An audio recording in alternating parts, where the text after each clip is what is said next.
Welcome to Frame Rate. I am Adrian Fort. And I'm Dalton Gentry. And we're here for another episode of Money Shots. We've got 3 items of interest from the world of movie news and 3 trailers that we will play, with which we will play yay or nay here on the show. Dalton, would you like to hear the first bit of interesting news? I would. I'm feeling pretty good about the yays and nays this week. Ewan McGregor is set to play Black Mask in the DC movie Birds of Prey. How do you feel about that? It's a DC movie and a DC comic, so I don't know a fucking thing about it. But I'll tell you this much right now. I love Ewan McGregor. Absolutely love Ewan McGregor, so I'm in. I don't care. Well, here's the thing. This is good news and bad news. Good news, Ewan McGregor. Bad news, DC still making movies. DC's never been successful with movies, and that's fine. Yes, they have. With what? A, Michael Keaton as Batman, and B, the Christopher Nolan universe. Okay, hot trash. Anyway, Ewan McGregor... The Dark Knight was hot trash. Tell me The Dark Knight was hot trash. The Dark Knight was not hot trash. Batman Begins was hot trash. Yes. Batman Begins? Yes. I'll give you the third Batman. I'll give you the third Nolan movie. Okay. I don't see it. The one thing that is bad news about Ewan McGregor in this for me is that basically means Ewan McGregor will not pop up in the Marvel Cinematic Universe. That is a shame, which is ironic. He could be Captain Britain. You know why it's ironic, though? Why? Ewan McGregor, Star Wars, Yeah. Disney, Yeah. Marvel. Yeah. The progression was there, man. You couldn't have just, thrown me a bone and gave me, Marvel's Ewan McGregor. Because, again... Marvel's Ewan McGregor. I don't care. I just the watch movie it. Ewan McGregor. I would literally, they have the Truman Show. I would watch the Ewan Show. Just follow the man with a camera. I'll watch it. Who directs Marvel's Ewan McGregor? Who directs Marvel's who Ewan do you McGregor? figure? Who's the director of Moulin Rouge? Bars Luhrmann? Is that his name? Yeah. Him. Him and Ewan McGregor all day, every day. Don't care. I could see I want my Moulin Rouge. I want my Big Fish. I could see Ewan McGregor as Adam Warlock. Ooh. I want Ewan McGregor as Captain Britain, though.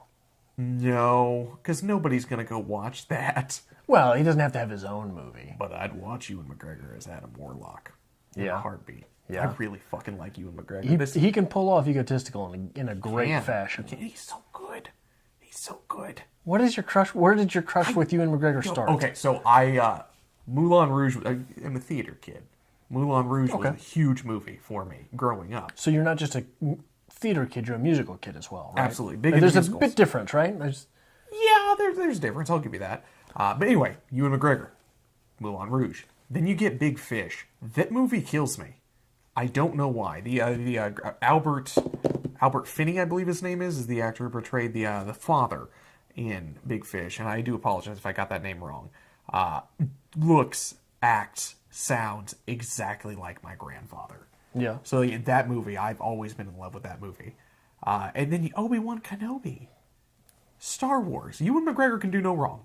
I'm in. I don't care what the movie's about. I don't care if he just appears. I'll watch it for him. He was the highlight of the prequels. I will say that. Okay. Him and Darth Maul. Okay. Him and Darth Maul. I do have a soft spot for Darth Maul. All right. Moving on.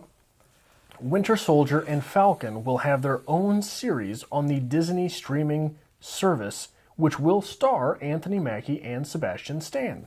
How do you feel about this? And again, it's a crapshoot. If Disney can pull it off, they've got a good thing going for them. There's a lot of good things going for them. You've got no reason to believe they can't, right? So here's the interesting thing. This is going to have to be contemporary because these two characters met in Civil War. Okay. The Scarlet Witch series will probably be contemporary-ish because she got her powers around the time of Age of Ultron. All right. Then we've got the Loki series. Spoilers for anyone who hasn't seen the Avengers movie. Loki's dead. So do we have Loki going through the underworld? That'd be interesting. I'd watch that. Or is this a prequel? Again, it goes back to, can Disney pull it off? Now, it's Disney. I get that. All the money in the world, everything going right for them. But again, they're challenging Netflix with this streaming service. Everyone who's gone against Netflix, the Hulus, the Crackles. Yeah, when's the last Hulu original movie that you just thought was great?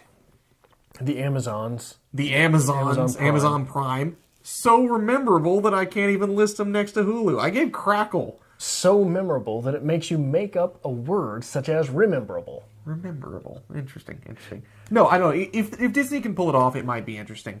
They're going to have to come out swinging hard. So I'm assuming that we're going to have some good quality right out of the gate. Something like this would be a good option. But we're going to have to see. It all dependent on the streaming service. Well, here's the thing: if anyone is equipped to come out swinging hard, it's Disney. Here's the interesting thing, though, so Netflix capitalized on the Marvel craze with Daredevil and Punisher and Jessica Jones, which were good. Iron Fist, Luke Cage. They dropped the entire series. Plop, it's out. Yeah, as we talked before, they went overboard, oversaturated the market.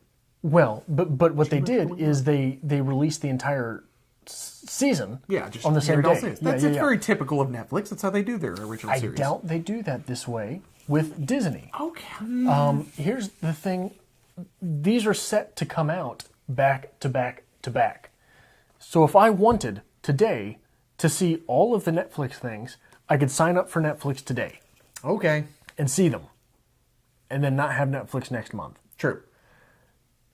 Good idea. And they came out that way as well.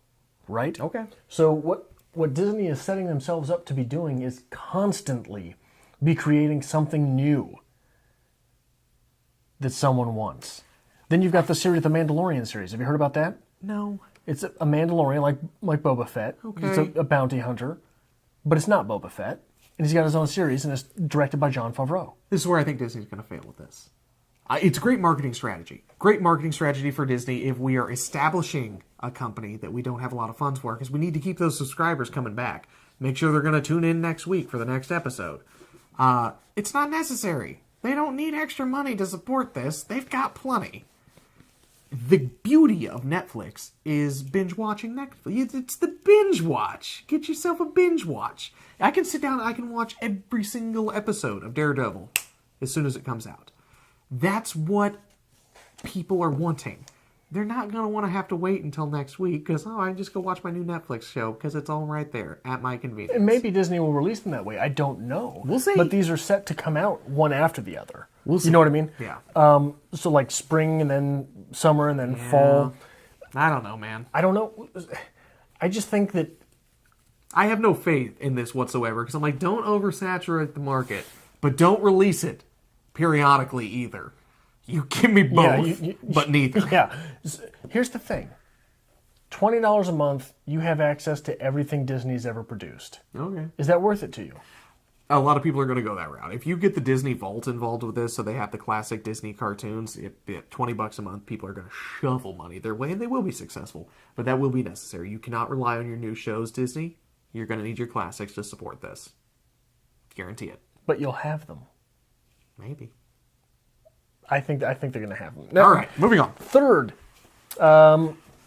Gladiator sequel in the works to be directed by Ridley Scott. How do you feel about a Gladiator sequel? Is Russell Crowe going to be in it? I don't know anything about this at this point other than the fact that it's been announced and Ridley Scott is at the helm. All right, is Russell Crowe going to be in it? He can't be. Well, you kind of have to have Russell Crowe for Gladiator. But he can't be. The one thing, so Gladiator is instant classic, right? Absolutely. Gorgeous movie. Gorgeous. The one thing you can't do by making a sequel to Gladiator is change Gladiator. True. Maximus dies at the end of Gladiator. You can't tell me...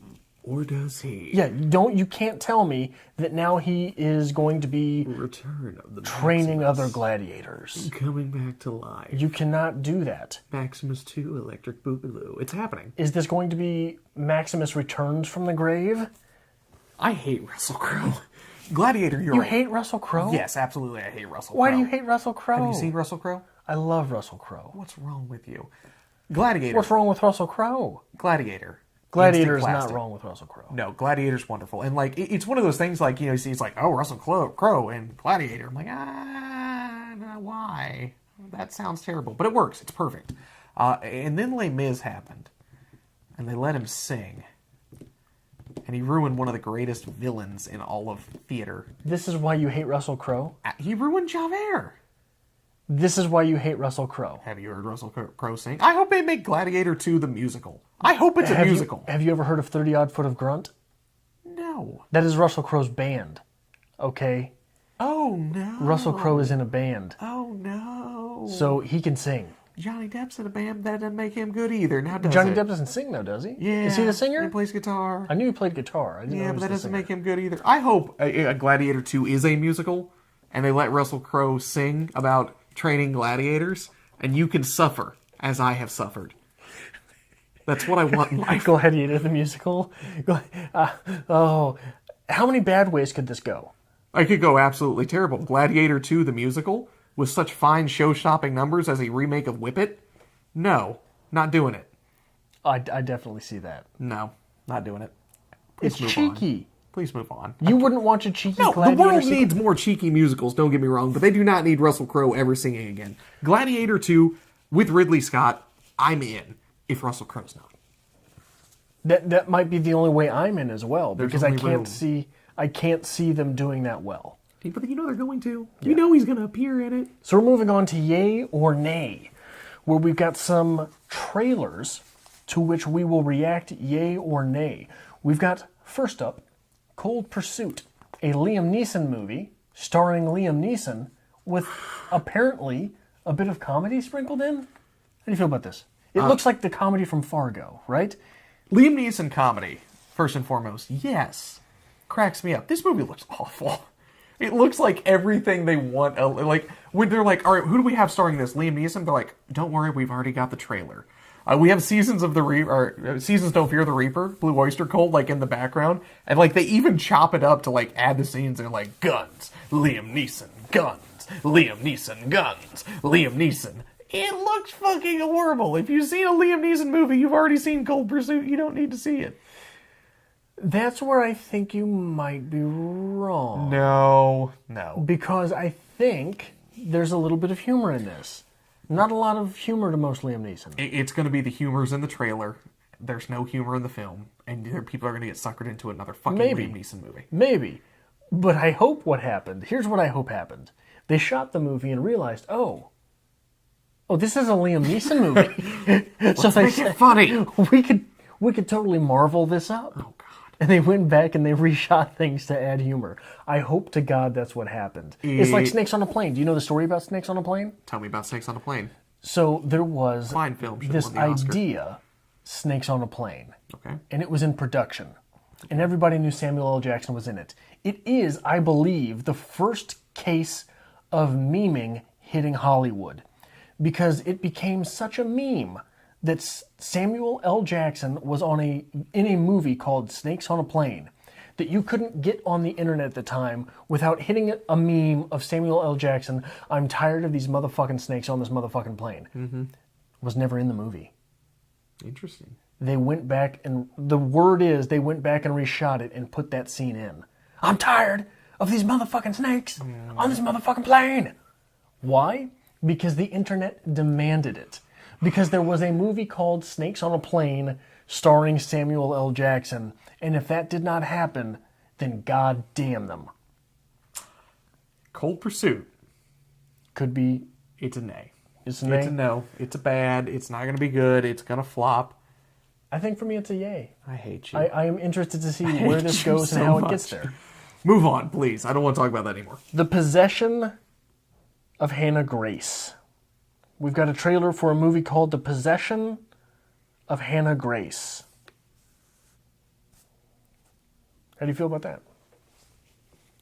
Have you seen the trailer? It is every cliche ever from a horror film trailer. And I think it's marketed towards atheists. Because the one line that you keep hearing again and again and again and again in the trailer... When you're dead, you're dead. Yeah. When you're dead, you're dead. That's the one thing that is... Here's what I'm interested to know. Our protagonist's name. Because maybe I missed it in the trailer. But they never... There's the dead body of the girl who was being possessed and having the exorcism. Assumed to be Hannah Grace. Assumed to be Hannah Grace. Okay. If our protagonist's name is Hannah, then the entire movie is spoiled. Are you talking about the mortician? Yes. Her name's Megan. Oh, it's Megan? Yep. Oh, okay. All right. I did not catch it. It's in the trailer. Okay. Pay more attention. Anyway. How am I supposed to pay attention when you're dead, you're dead? When you're dead, you're dead. When you're dead, you're dead. I love how you took that woman's voice, just transfixed it to the St. Joe voice. That's what I do. I will give it this. At least we know the tagline for the movie. They got that point across. I think the only potential that this has, the only thing that it can hang on to, is this is a look of post-possession. Most of our possession movies are always a throwback to the actual possession itself. This is the first look at a post-possession, what happens after. But beyond that, it just looks like trash. There's nothing to go with here. These are just going to be your typical jump scares. These are going to be your typical, oh no, scary build up to climactic chiming music. It ain't good. It's a no. Hard no. Yeah, I'm going to give it a nay as well, but just, I don't understand why no one wants to break new ground with anything anymore. Because, Adrian, when you're dead, you're dead. Yeah, in Hollywood, like every possession film is dead. And it just doesn't seem interesting. No. Why is this movie being remade? Because it was made 4 times last year. Yeah. And what kills me more than anything is I don't care that we're making another possession movie. Why are we going with the same title format? The Exorcism of Emily Rose. Yeah. The Possession of Hannah Grace. It's just fucking garbage.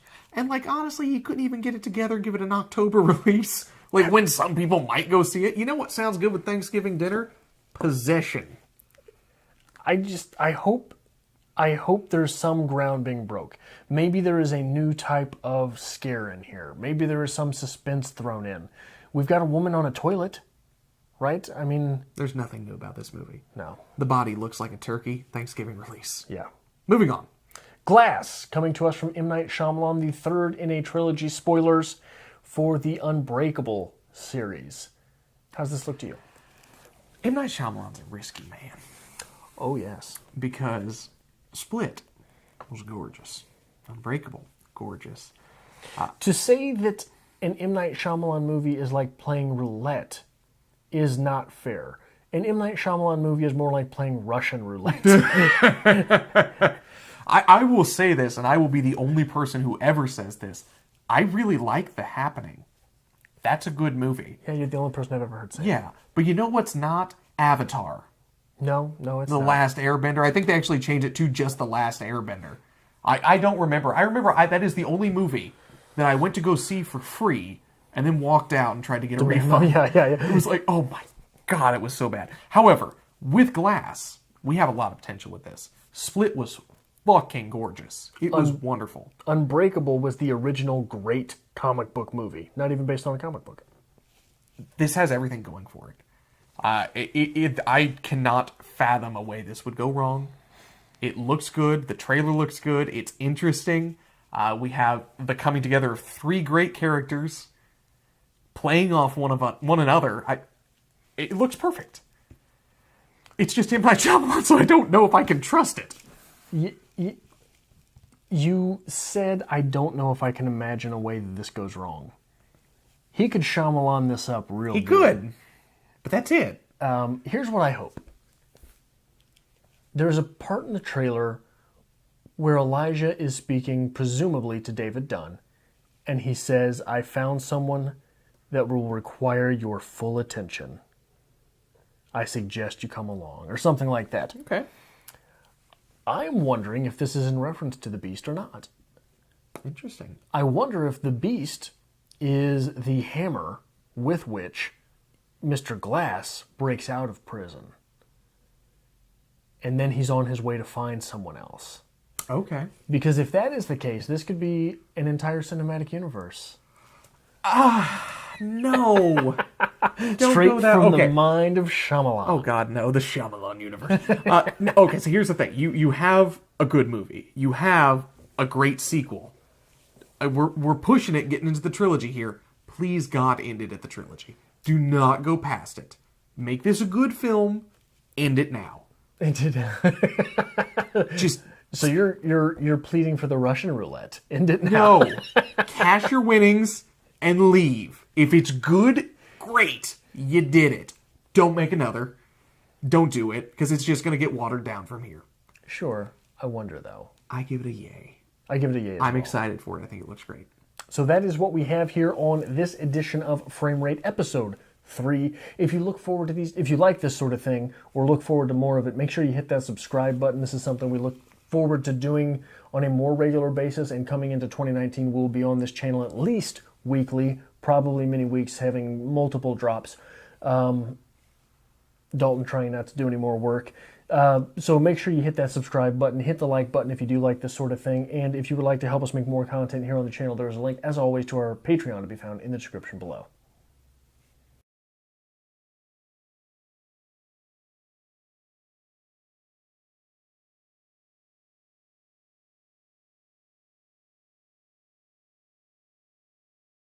Got some length.